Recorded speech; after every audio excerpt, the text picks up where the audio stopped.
नमस्कार. वैशालीज किचन मराठीमध्ये तुम्हा सर्वांचं मनापासून खूप खूप स्वागत. हिवाळा स्पेशल रेसिपीजमध्ये आपण आज एक थंडीच्या दिवसातली खास अशी रेसिपी बघणार आहोत. तर मी आज बनवणार आहे पुडाची वडी किंवा सांबार वडी. त्यालाच आपण कोथिंबीर वडी असेही म्हणतो. ही नागपूर स्पेशल अशी ही सांबार वडी आहे. यासाठी लागणारं साहित्य आपण बघून घेऊया. या ठिकाणी मी 2 वाटी कोथिंबीर बारीक चिरून घेतलेले आहे. यासाठी आपण कोथिंबीर निवडून स्वच्छ धुवून चाळणीत निथळवून सुकण्यासाठी ठेवून देणार आहोत. नंतर आपण मग 4 तास सुकल्यानंतर बारीक कापून घेणार आहे, कारण त्यातलं पाणी सगळं आपण सुकून देणार आहे. मग आपण याला बारीक कापून घेणार आहे. त्यामुळे आपली वडी अशी मऊ पडत नाही, म्हणून आपण ही काळजी घेणार आहे. 1 वाटी बेसन घेतलेलं आहे. या ठिकाणी मी 1 वाटी मैदा घेतलेला आहे. त्याचबरोबर या ठिकाणी मी 1 वाटी खोबरं घेतलेलं आहे. तुम्ही बारीक किसून पण घेऊ शकता खोबरं. मी आता या ठिकाणी कापून घेतलेलं आहे खोबरं आणि भाजून घेतलेलं आहे. शेंगदाणे पण घेतलेले आहेत मी पाव वाटी भाजून घेतलेले आहेत. ते पण पांढरे तीळ घेतलेले आहेत गावरान, ते पण मी भाजून घेतलेले आहेत. 2 चमचे खसखस घेतलेली आहे, ती पण मी भाजून घेतलेली आहे. हे सगळं आपण वेगवेगळं वाटून घेणार आहोत आणि मग मिक्स करणार आहोत. सारण बनवण्यासाठी हे आपल्याला साहित्य लागणार आहे. खोबऱ्याचा किस पण तुम्ही भाजून वापरू शकता. तुम्हाला जे सोपं वाटेल तसं तुम्ही खोबरं याच्यामध्ये घालू शकता.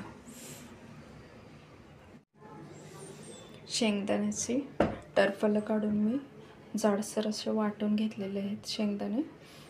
खोबरं पण थोडंसं असं जाडसरच वाटून घेतलेलं आहे. पांढरे तीळ पण जाडसर असे वाटून घेतलेले आहेत. खसखस आपण तशीच घालणार आहोत, भाजून घेतलेली आहे ती. आणि हे सर्व आपण एकत्र मिक्स करून घेणार आहे.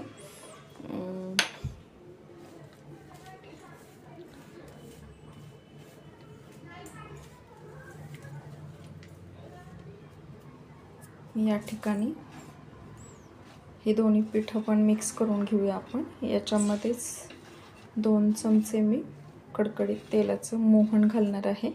2च चमचे घाला तेल, कारण जास्त जर तेल झालं तर आपली वडी तेलकट होईल, म्हणून आपण प्रमाणातच घालणार आहे तेलाचं मोहन. याला कडकडीत मोहन घातल्यानंतर आपण थोडंसं थंड झाल्यानंतर या पिठाला चोळून घेणार आहे. हे मोहन थंडीचं सीझन असल्यामुळे कोथिंबीर बाजारामध्ये भरपूर प्रमाणात अवेलेबल होते आणि थंडीच्या दिवसामध्ये मिळणारी कोथिंबीर ही एक वेगळीच असते. तिला एक छान असा सुवास असतो.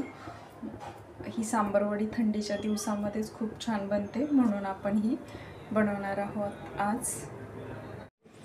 पिठामध्ये या ठिकाणी मी तेलाचं मोहन घातलेलं आहे.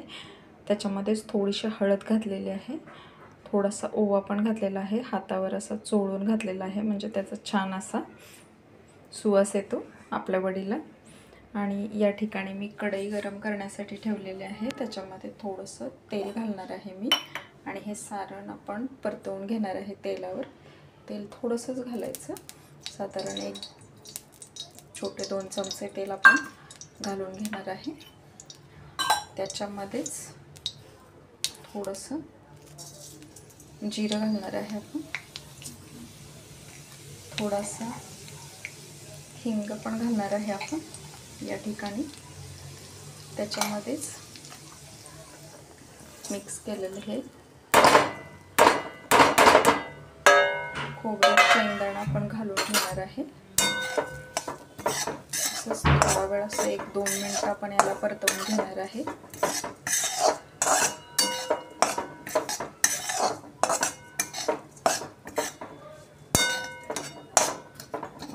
परतवून झाल्यानंतर आपण त्याच्यामध्येच कोथिंबीर घालून घेणार आहे. ती पण आपण याच्यामध्येच परतवून घेणार आहे.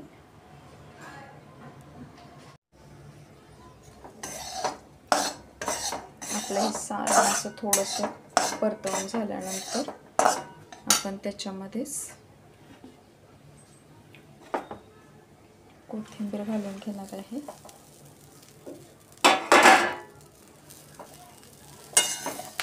छान मिक्स असे करून घेणार आहे. त्याच्यामध्येच आपण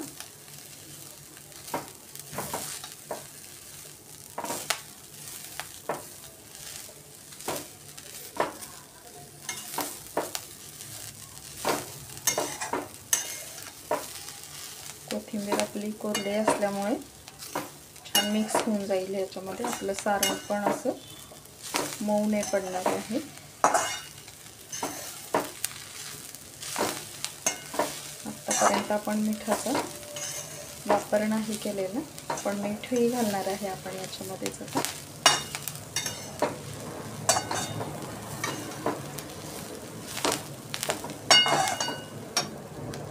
याच्यामध्येच आपण लाल तिखट घालणार आहे. काश्मीरी लाल घातलेला आहे मी याच्यामध्येच.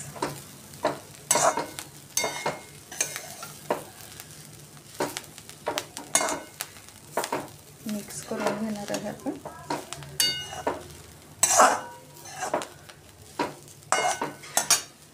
त्याच्यामध्ये थोडीशी साखर घालणार आहे मी.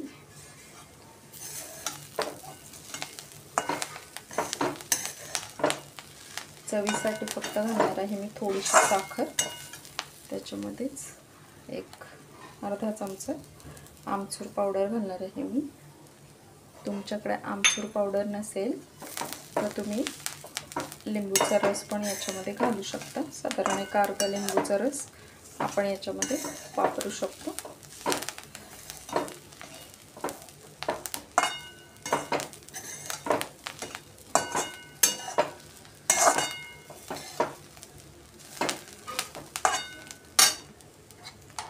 थोडासा हिंग पण घालणार आहे मी याच्यामध्येच.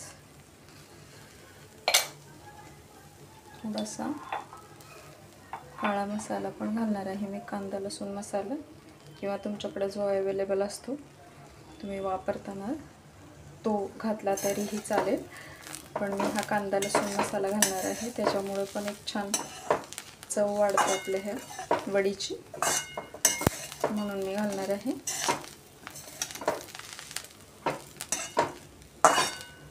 मिक्स करून झालेलं आहे आपलं सारण.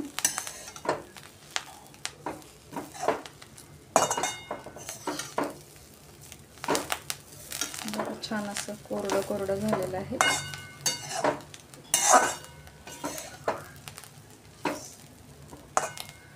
वडीमध्ये भरपूर भरणार आहोत आपण सारण, त्याच्यामुळे छान चव लागते वडीला.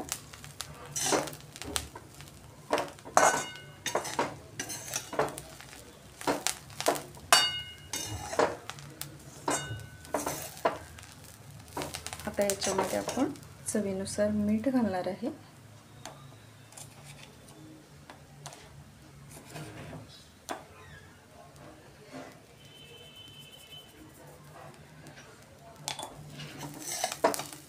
पुन्हा आपण हे सर्व मिक्स करून घेणार आहे.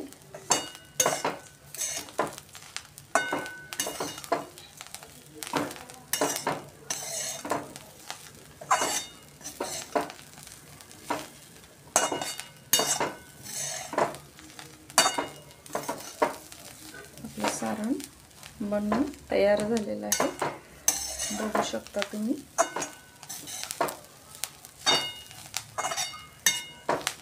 आता मी या ठिकाणी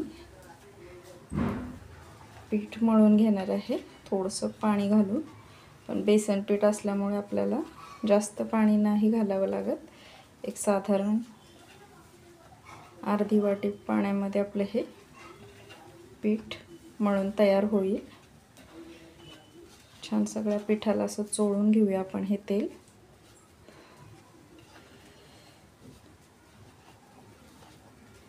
सगळ्या गुठळ्या आपण मोडून घेणार आहोत याच्यातल्या, आणि मग आपण पीठ मळून घेणार आहे.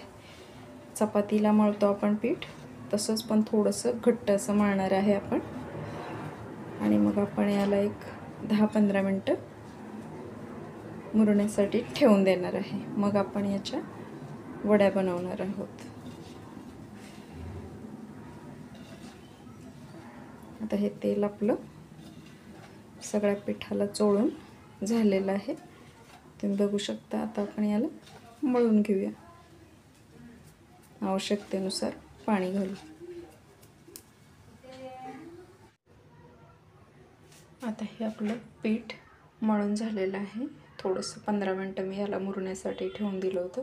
तुम्ही बघू शकता थोडंसं घट्टसरच असं मळलेलं आहे मी. आणि छोटे छोटे असे पुरीला आपण करतो ना तशा गोळ्या करून घेणार आहे याच्या आपण, आणि लाटून घेणार आहे. मग त्याच्यामध्ये आपण सारण भरून घेणार आहे. या ठिकाणी मी कांदा लसूण मसाल्यामध्ये तेल घातलेलं आहे. ते पण आपण बोटाने लाटून घेतलेल्या पुरीला असं लावून घेणार आहे. मग त्याच्यावर सारण भरून आपण ही वडी बनवून घेणार आहे. पाणी पण लागेल आपल्याला थोडंसं बंद करण्यासाठी. या ठिकाणी मी तेल गरम करण्यासाठी ठेवून दिलेलं आहे. आता आपण छोटे छोटे गोळे बनवून घेऊया आणि लाटून घेऊया. मग वड्या बनवून घेऊया.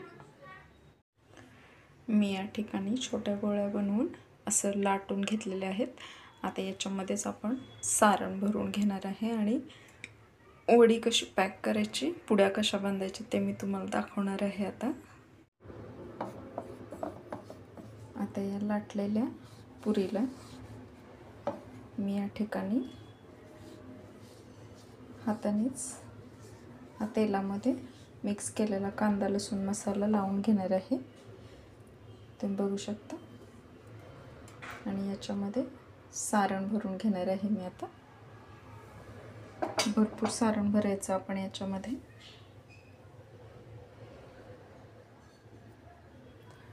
म्हणजे आपली वडी छान लागते चवीला पण.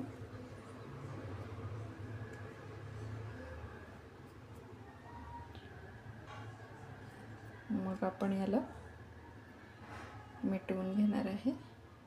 तुम्ही बघू शकता अशा प्रकारे मी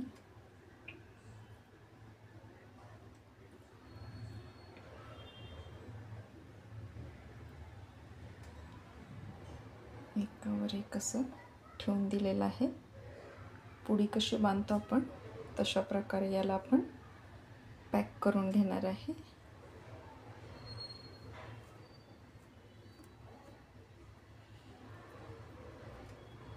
अशी व्यवस्थित दाबून घेणार आहे आपण. पुडी बांधल्यासारखी आपली वडी ही तयार झालेली आहे. म्हणूनच कदाचित हिला पुडाची वडी असंही नाव आहे. मी आता उरलेल्या पण वड्या पॅक करून घेणार आहे. तोपर्यंत आपलं तेलही गरम होत आहे छान. मग आपण याला तळून घेऊया. माझ्या ह्या वड्या बनवून झालेल्या आहेत. आता मी तेलामध्ये सोडून देणार आहे. मंद आचेवरच आपण याला तळून घेणार आहोत. तेल आपलं चांगलं गरम झालेलं आहे. मंद आचेवरच तळणार आहोत आपण याला.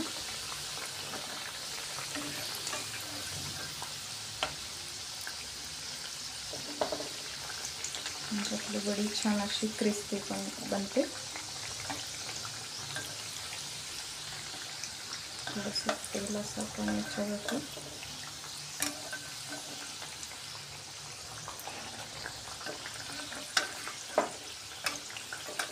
घालून घेणार आहोत.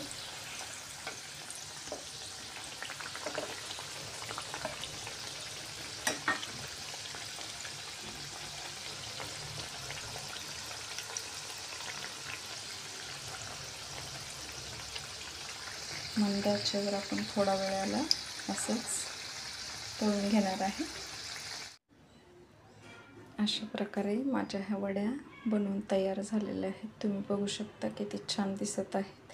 टेस्टलाही तशाच जबरदस्त लागतात या. तुम्हीही नक्की बनवून बघा. रेसिपी आवडली असेल तर लाईक, शेअर, कमेंट आणि सबस्क्राईब करायला विसरू नका. सोबतच बेल आयकॉनही प्रेस करा, म्हणजे तुम्हाला माझ्या नवनवीन रेसिपीज बघायला मिळतील. तोपर्यंत खात राहा.